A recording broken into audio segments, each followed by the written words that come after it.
why don't you go and tell the CEO to wait? Worked IT at company previously that had managers that took upon themselves to hire interns without talking to HR first and then swing by IT with the intern on their supposed first day and demand user account and email setup and a laptop provided at once because the intern had to start working on an important task immediately. For the sake of the story, you need to know that the CEO also was the founder and owner of the company.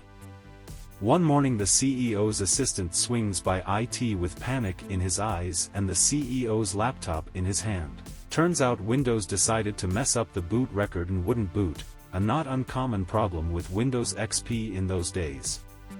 Problem was that we had a third-party hard drive encryption and you had to decrypt the drive before you could check disk on the drive and fix the boot issue, not hard but time-consuming on 5400 RPM physical hard drive. The biggest issue was that the CEO was going to hold a presentation at a university seminar in 2 hours and the PowerPoint presentation was on the hard drive in his laptop. I told the assistant that in worst case I can access the drive with the emergency disk and copy the presentation to a USB stick and then they could run the presentation on the assistant's laptop instead, because decrypting the disk and getting Windows back to working order in less than 2 hours was cutting it close. I copy out the presentation to a USB stick and gives it to the assistant and he goes to set his laptop up to be used for the presentation. Enter some young guy I never seen before. Intern: hi, I'm the new intern and I was told you have a laptop for me. Me: sorry but I have got no information at all about anyone new coming and I really can't do anything about it right now as I'm by myself today and I'm working on an urgent priority 1 case. I can have a machine up and running during the afternoon at the earliest. Intern walks away and I continue working on getting the CEO laptop back in working order. Q 20 minutes later, the idiot manager enters IT with intern in tow. Idiot manager: this is intern, must have a laptop and email now. Me: did you send a request to help desk or HR about this 2 days beforehand as per policy? Idiot manager: no. Me: well then you'll have wait until afternoon as I have more urgent matters. Idiot manager: that is unacceptable. Intern need his accounts and laptop, i.e. brought him in to do urgent work for me. By now I had less than an hour before I had to have the CEO's laptop in working order and sent off in a cab to the university. And I was very fed up with this entitled idiot of a manager. Me in a snarky tone: see this laptop? This is the CEO's laptop. In less than an hour this laptop has to be in working order and at the university for him to hold a presentation. But I tell you what, if you call the CEO now on speakerphone and explains to him that your unannounced intern getting his accounts and laptop set up take priority over the CEO getting his laptop fixed before his presentation at the university and he agrees to that, then I will gladly switch to setting up your intern instead. Idiot manager: me: if there were nothing else, please excuse me but I have to get this laptop working. Idiot manager leaves IT with intern muttering something under her breath. 40 minutes later and I have the CEO's laptop back in working order just in time for the CEO's assistant to collect it and jump in a cab to the university. Later got a thank you for all your help from the CEO. And intern was set up and could collect his laptop when he got back from lunch. As they say, bad planning on your part does not constitute an emergency on my part. Question is whether we call hazmat or the bomb squad. I technically work for a hospital, and my job title used to be something medicine related. This was problematic because hospitals are really big on required trainings, and a lot of the trainings I had to participate in were medicine related. Things like, what's the ratio for bleach to biological material before it's safe to pour down the drain? I had no idea, and eventually my manager worked out an arrangement with the hospital. They changed my job title to something tech-related, and I have to work in the help desk once a month. It's not a bad deal. Doing help desk day in and day out would be soul-crushing, trust me, I've been there. Once a month though? That's infrequent enough to feel like it's kind of fun, rather than a chore. So I'm at the help desk once a month. Yesterday I was at the help desk doing my thing when a woman came in with an Apple laptop. She's saying she was using it in bed last night and it got really hot and it turned off and the laptop started to creak. Hearing this was alarming in and of itself, but then she brought the laptop out of its bag and I saw something you never want to see up close. The battery was no longer a battery. It was the spiciest pillow I'd ever seen. The actual outer layer of the battery, mostly intended to keep the battery rigid, was stretched and torn, and the inside liner of the battery, mostly intended to keep the battery from bursting, was starting to bulge out. I could see this because the bottom portion of said laptop was bent to such a degree that one of the screws had actually popped out and the pillow was easily visible. I promptly skipped back 2 steps myself and in the calmest voice I could manage at the time, "Ma'am, I am going to need you to take several steps back away from the laptop." And then followed that in a louder tone reserved for when someone's doing their best to stay calm when all they really want to do is shit their pants, "I need everyone at least 6 feet away from this portion of the desk, please." Everyone promptly withdrew while the woman was still standing there, confused. "What? What do you mean? It's just a laptop." I grabbed a full-timer and quietly asked him to track down the thermal camera.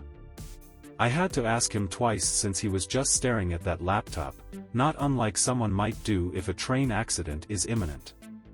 Then he nodded and disappeared into the back. "Ma'am, please take 2 big steps backwards." "Was it hot when you took it out of the bag?" I asked, mentally crossing my fingers that it wasn't. She staggered back a step. I don't think so." "Why?" I was still staring at the laptop. "If it's hot we need to call the fire department or possibly the bomb squad. If it's not I can just call hazmat. Laptop batteries explode if they start to bulge like that." Her mouth opened and closed a few times without making any actual words come out, just vague noises. Everyone in the vicinity heard the B word and suddenly decided they had urgent business literally anywhere else. I was jealous. The full-timer I'd grabbed came back with the thermal camera and the help desk manager. Help desk manager saw the laptop everyone was staring at and just said, "Oh hell no. We call anyone yet?" I used the thermal camera and the battery wasn't hot enough to be alarming. Probably had some charge in it, but it wasn't at risk of actively venting. "No. I don't know who to call about hazmat." Maybe 10 minutes after I handed the camera back, 2 grumpy-looking janitors wearing heavy gloves and carrying what appeared to be a big box with a heavy lid showed up. They looked at the laptop. One of them said, "Damn." I said, "Yup." They gingerly placed the box next to the laptop, took the top off the box, and then placed the entire laptop inside. Lid went on and then they both took a side and carried it gingerly out of the room. Everyone took a big sigh of relief and seemed to slump a little. The woman who brought the laptop in asked for a desktop to replace the laptop. Can't imagine why. The magical USB drive. I work help desk at a company that supports fintech products like kiosks and ATMs. The techs themselves are actually contracted out from a third-party company who are not our employees. One day I get a call from a tech asking for assistance on a dispatch he was sent to for intermittent communication drops on a few machines. It turns out they have routers installed by us that aren't monitored or maintained by site, and tech is asking for a replacement. That wouldn't be too unreasonable, except his was of asking was to give a long detailed description of every previous call he had for this issue, as if I was personally sending him there to waste his time. I explained that we can't send any new equipment without getting verification on what's causing the issue, so ask him to pull log files from the machine and send them to us so we can see if there's any sort of pattern. At this point it becomes clear this man did not call to troubleshoot. As I explained before, the techs are contracted out, so they should really be calling their own tech support for any in-depth troubleshooting issues. In this specific case I played along since the router that was potentially faulty is our equipment. Then came the fateful line. "Well, I don't have a USB drive, so not sure how that's gonna work." I wanted to scream. At this point the man is either lying to me or I am being fucked with intentionally. What tech shows up to a communications troubleshooting issue without a laptop and USB?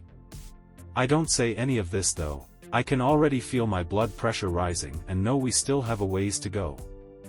I decide to play along and ask if he can borrow one from Site IT.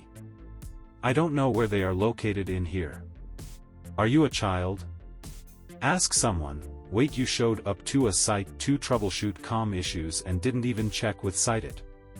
At this point I have completely lost my patience and begin to get short with him, as this call has now gone on for 10 minutes and has primarily consisted of someone who makes more money than me asking how to do their job. I once again repeat that we need log files, as the company will not send expensive equipment without confirmation. Well, I can fish one out of my truck, but you're gonna need to tell me how to pull them, cause I've never done it before. We have just lost cabin pressure. This man is a punishment sent by the gods of Frontline to test my resolve, and I have failed him. I have failed this man, life has failed this man. My anger turns pity as I shed a single tear and instruct him he needs to reach out to his own support. I can do nothing for this man. I hang up my phone, stare out the window, and contemplate the density of objects. Timing is key. Medium. Wow, I haven't been here in a while. Used to lurk, but now I've got a few short stories of my own. Cast of characters. Me, Junior Sysadmin, PFY without the P, or Y, mild streaks of BUFH, and only 3 years into the job. Though this story takes place sometime during my first year. My primary task is tech support, and sometimes I have to wrangle external clients into setting up our software chain. For confidentiality reasons I can't say exactly what that software is or does. Company, a magical place that pays me to convert above average quality coffee into configuration files. Divided into the main office and field operators. Boss, CTO of company. Since I got hired, he mostly sticks to development but sometimes helps with sysadmin duties, especially when it comes to grant me access to a particular section of our labyrinthine infrastructure. Exact opposite of a BOFH, which makes for some interesting chemistry. Company had a massive growth spurt that continues to this day, hiring left and right to meet ever-increasing client demands. As a result, our network hardware was starting to be a little short on ports dedicated to IP phones. Cascades of switches and crudely hacked together power supplies were abound, and so one day, boss and I decided to order a new switch. Dun dun dun. Meet the new switch, same as the old switch. Due to how we're set up, a story that I don't even know fully, there is a very particular set of LANs I have to configure, through a serial port interface. That alone was already very fun to set up, but I forge onwards and use the web interface to set everything up, as those particular switches did not allow for copy-pasting config files. It takes a little time with me typing one-handedly standing in front of the rack during lunchtime, as to make the downtime as transparent as possible for everyone, but we get there. I press the Save Configuration button. And every single phone in the building goes down at once. I begin sweating bullets. What the hell did I do? I undo my edits as quickly as humanly possible, while a concerned coworker inquires about me suddenly turning #FFFFFF. I reassure them that everything is fine. It was not. The downtime is completely normal. It was not, and they shouldn't worry. They absolutely should. They leave. I elect to reboot the entire rack from top to bottom, at least in terms of network topology. I don't think it's a good idea to sort your server rack by boot order. Or maybe it is. I don't know. All I know is that I'm counting seconds in my head. Then I'm counting minutes. Everybody is on break. Nobody has noticed that the internet went down, surely. The reboot fixed exactly nothing. At this point it's been like 10 minutes, all the phones are still down, and I'm legitimately starting to have a panic attack. I'm imagining my, actually very sweet, HR lady drop-kicking me through a window over what my then still unknown screw-up cost the company. I hear my phone vibrating. This is probably one of the higher-ups summoning me for my exit interview, isn't it? It's a text from boss. Hey, me, just wanted to let you know, our phone provider called, they're currently having an outage. I melted into the floor out of sheer relief. After explaining what happened to him, I used my cell phone to check the outage status at said landline provider. It turns out it started the exact minute I saved the new configuration into the switch. Minutes later I hit the closest fast food and ordered everything to calm down. 2 spaces where there should be 1. I once worked, under contract, to help a company set up an IT department. Like a lot of other companies that existed before computers did, each department bought its own computers, and some set up LANs, while others set up peer-to-peer stuff, and others used SneakerNet. This company brought in consultants to tell them they needed an integrated IT department and network, and the company hired a CIO who was a damn good one except for when he hired his idiot son because his demon seed couldn't hold down a job, not even as a used car salesman. I met his other sons. Nice guys, they ran a pretty successful plumbing business. The CIO started building his IT department, and when our contract expired, he let everyone from my company go except for me, because, humble brag, I'm damn good at fixing hardware. I was still under contract through my old company, though. Important to this story, this was back in the DOS and Windows 3.1/NetWare days. Also, even though the CIO's numbskull son could barely breathe and walk at the same time, this dumbass treated me like a second-rate citizen. Honestly, a dirty dinner plate would have done a better job than this jackass. The CIO was the only person with a laptop, and one day he gave it to his meathead son to fix because Windows stopped launching. This ignoramus had no clue what to do, so he gave it to me.